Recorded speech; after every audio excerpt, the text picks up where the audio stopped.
रेगिस्तान का राक्षस कहानी बहुत ही शानदार है और सीख देने वाली है दोस्तों, इसलिए पूरी जरूर देखें। दो भाई ऊँटों पर सवार होकर पैसा कमाने के लिए दूर प्रदेश की ओर रवाना हुए।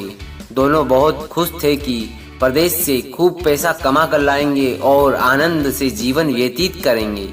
जब वे काफी आगे निकल गए तो अचानक एक बूढ़ा व्यक्ति दौड़ता हुआ उनके पास आता है और बोलता है, तुम आगे मत जाना, वहाँ एक बड़ा भयानक राक्षस बैठा है और वो तुम्हें खा जाएगा। इतना कहकर वह चला जाता है बूढ़ा आदमी।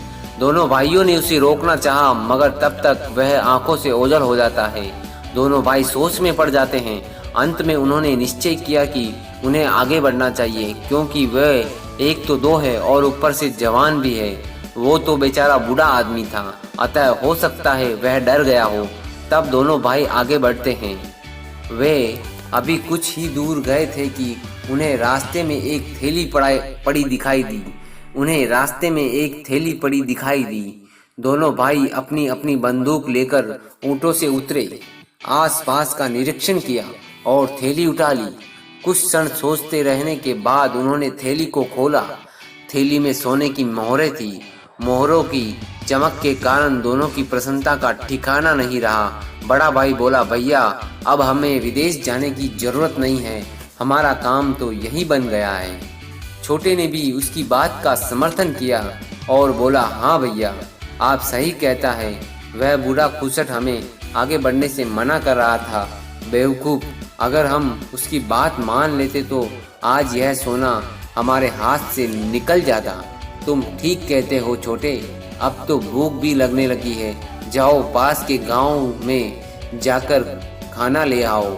बड़ा भाई अपने पेट पर हाथ फेरकर बोला, उसके बाद वापस लौटेंगे। बड़े भाई की बात सुनते ही छोटे भाई का माथा ठनका। वह सोचने लगा कि दाल में कुछ काला है। बड़ा भाई अभी मेरे खाने लाने के लिए क्यों कह रहा है? कहीं मेरे जाने के बाद वह सारा धन, सारा पैसा, सारी सोने की मोहरें लेकर भागना तो नहीं चाहता। सोचते ही वह बोला, भाई मैं बहुत थक गया हूँ, खाना आप ले आइए। छोटे की बात पर बड़े भाई को त्योरी चढ़ गई। उसके दिमाग में भी तुरंत यही बात आई कि उसके पीछे उसका छोटा भाई सारा धन उड़ा ले जाना चाहता है। वह सोच में पड़ गया कि क्या करें। यदि वह अभी दोनों में हिस्सों का बंटवारा करता है तो ऐसे में उसके छोटे भाई का विश्वास उस पर से उठ जाएगा। वह बोला, छोटे मैं बहुत थक गया हूँ, 2 कदम भी चल की बात नहीं, कहकर वह जमीन पर बैठ गया। छोटा भाई भी उसके पास ही बैठ गया। दोनों में से कोई भी जाने को तैयार नहीं था। धन की चमक ने उनकी बुद्धि को नष्ट कर दिया था। दोनों के मस्तिष्क पर एक दूसरे के प्रति दगा के विचार उत्पन्न हो रहे थे, अन्य कोई भी विचार उनके मस्तिष्क में नहीं था। दोनों उसी प्रकार बैठे रहे। बहुत समय बीत गया। दोनों का भूख के मारे बुरा हाल हो रहा था। अंत में हार मानकर बड़ा भाई खाना लेने जाने के लिए राजी हुआ, किंतु छोटे भाई पर विश्वास न होने के कारण उसने जाते समय एक युक्ति भिड़ाई। वह छोटे से बोला, छोटे यह दोनों ऊँट भी भूखे हैं, क्यों ना मैं इन्हें अपने साथ ले जाऊं, दोनों को वहीं से बाजार में खाना खिलाकर ले आऊंगा। छोटे ने कहा, ठीक है भैया आप जाइए, मगर यह धन की थैली मुझे दे दीजिए। छोटे ने चतुराई से काम लिया। ठीक है, यह ले लो।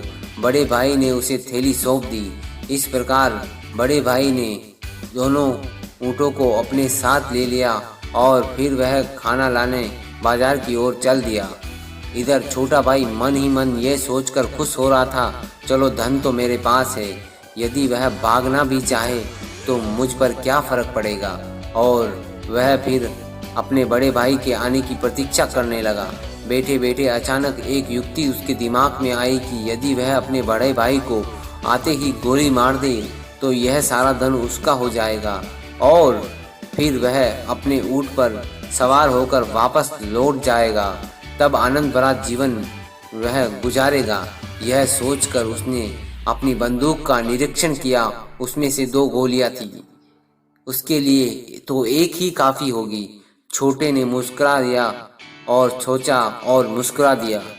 फिर वह बड़े के आने की प्रतीक्षा करने लगा। वह जानता था कि बड़ा अवश्य ही आएगा और फिर धीरे धीरे वक्त कि बड़ा अवश्य ही आएगा। और फिर धीरे धीरे वक्त गुजरने लगा, मगर बड़ा नहीं आया। छोटा यह देखकर मन ही मन प्रसन्न भी हो रहा था। चलो अच्छा हुआ वह नहीं आया, वरना खामखा उसे धन का आधा हिस्सा देना पड़ता। और फिर शाम तक भी वह नहीं आया तो छोटे ने सोचा चलो नहीं आया तो अच्छा हुआ, अब उसे भी वापस लौटना चाहिए।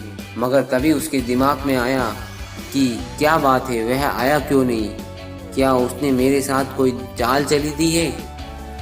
सोचते ही उसने धन की थैली खोली और देखा तो हैरानी से उसकी आंखें फट गई और वह चिल्ला उठा, हरामजादा कुत्ता! अभी वह इतना ही कह पाया था कि उसके दिल की धड़कनें रुक गई। सदमे के कारण उसकी मृत्यु हो जाती है और वह उसी समय अपनी जान गंवा बैठता है। और बड़ा वह धीरे धीरे अपनी सफलता पर मुस्कुराता घर की ओर लौट रहा था। वह अपने हाथ की उस सफाई पर जिसके बल पर उसने अपने छोटे भाई को बेवकूफ़ बनाया था, गर्व से फूला नहीं समा रहा था। वह अपनी धुन में मग्न बढ़ता ही चला जा रहा था। उसने एक नज़र छोटे के ऊँट की ओर देखा और मुस्कुराकर बोला, साला अपने भाई का ऊँट है, ज़्यादा नहीं तो अच्छे दामों पर बिक ही जाएगा। बेचारा छोटा सोच रहा होगा कि भाई ऊँट में ही मान जाएगा, मगर उसे मालूम नहीं था कि यह ऊँट इसलिए लाया था कि वह मेरा पीछा न कर सके, मैं सारा धन लेकर फरार हो जाऊं। अचानक वह रुक गया। उसने देखा कि कितने ही घुड़सवारों ने उसे चारों ओर से घेर लिया है और उनकी बंदूक उसकी ओर तनी हुई है। सभी के चेहरों पर नकाब बंधा है। वह उन्हें देखते ही समझ गया कि वे डाकू है। अभी उनमें से गरज कर बोला, ए जितना भी माल तेरे पास है हमें दे दे। बड़े ने आनाकानी की। बात हद से ज़्यादा बढ़ने लगी तो एक डाकू ने अपनी बंदूक का मुंह खोल दिया और गोली बड़े के सीने को चीर कर निकल गई।